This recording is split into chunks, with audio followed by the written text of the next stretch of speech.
Assalamualaikum warahmatullahi wabarakatuh. Bismillahirrahmanirrahim. Alhamdulillahirabbil alamin. Wassalatu wassalamu ala asyrafil anbiya'i wal mursalin wa ala alihi wa ashabihi ajmain. Pemirsa yang dirahmati Allah, kita berdoa semoga kita selalu dalam lindungan Allah Subhanahu wa taala. Semoga Allah memberikan karunia dalam kehidupan kita lahir dan batin. Allah memberikan kepada kita kesehatan, keluasan rezeki, dan diberikan Allah kekuatan untuk beriman dan bertakwa kepada Allah Subhanahu wa taala. Salawat dan salam kita hadiahkan kepada Rasulullah sallallahu alaihi wasallam. Mudah-mudahan kita tetap istiqomah menjadikan Rasulullah sebagai uswatun hasanah untuk mengimani Allah, untuk berakhlakul karimah, dan kita menjadi orang-orang yang mendapat syafaatnya. Alhamdulillah, kita masih diberikan Allah umur yang panjang. Allah masih memberikan kita waktu untuk berkehidupan dalam dunia ini. Allah juga masih memberikan kita kesempatan setiap detik yang kita lewati, setiap waktu yang kita lalui. Karena satu alasan.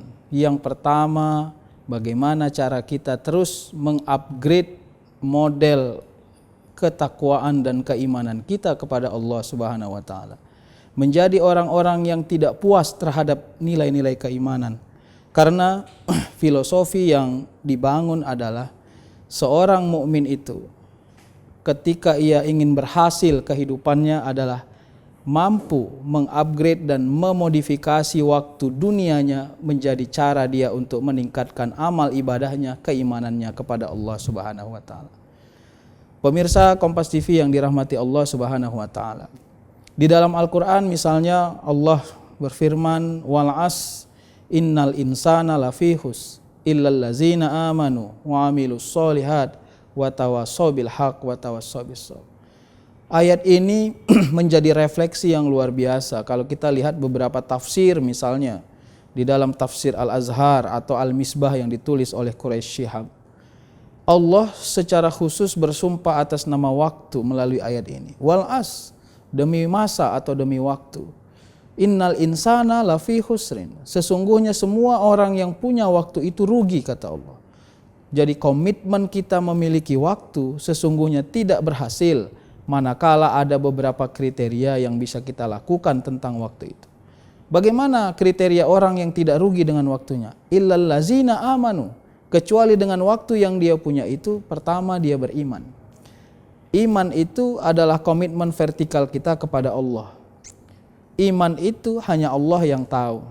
Tapi ikhtiar usaha kita untuk menguatkan keimanan kita itu harus kita lakukan dalam kehidupan ini. Sebut saja kita adalah orang yang setiap tahun bertambah umurnya. Pertanyaan sederhananya, dengan tambah umur itu, perilaku keimanan apakah yang kita tambah? Perilaku ketauhidan apakah yang kita kuatkan?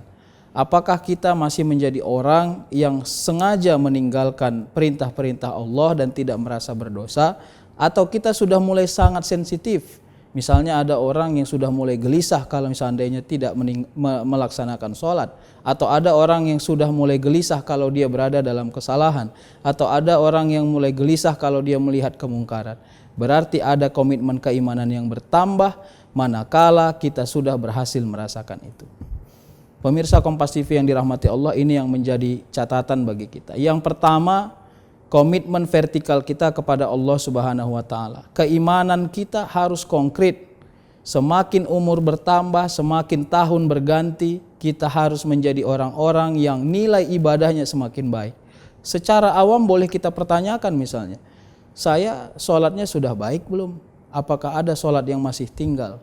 Atau puasa saya sudah baik belum? Ada enggak puasa yang tertinggal?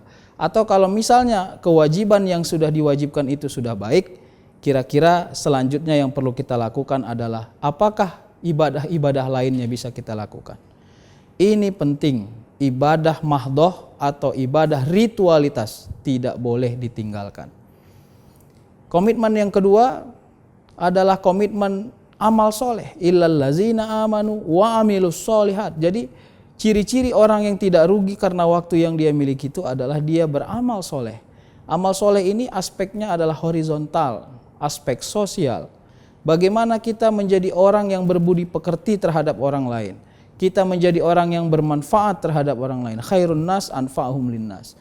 Bagaimana caranya kita tidak dibenci oleh orang lain. Nah, karena kebencian ini menjadi doa yang tidak baik.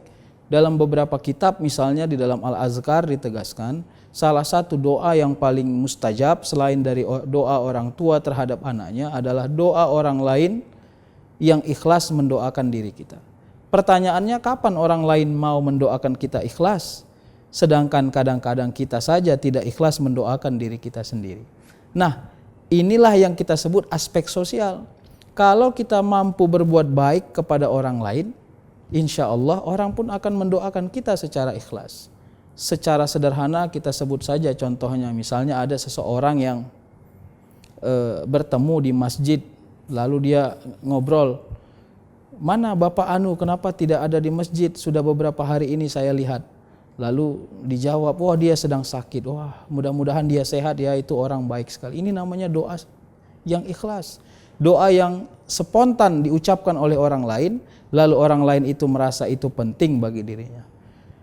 Di dalam beberapa riwayat misalnya ditegaskan bahwa menyingkirkan duri dari jalanan. Dalam riwayat yang lain pun menyingkirkan batu dari jalanan pun karena khawatir orang tersandung dengan batu itu adalah kebaikan. Maka oleh karenanya itu harus mampu menjadi bagian dari yang kita laksanakan dalam kehidupan kita.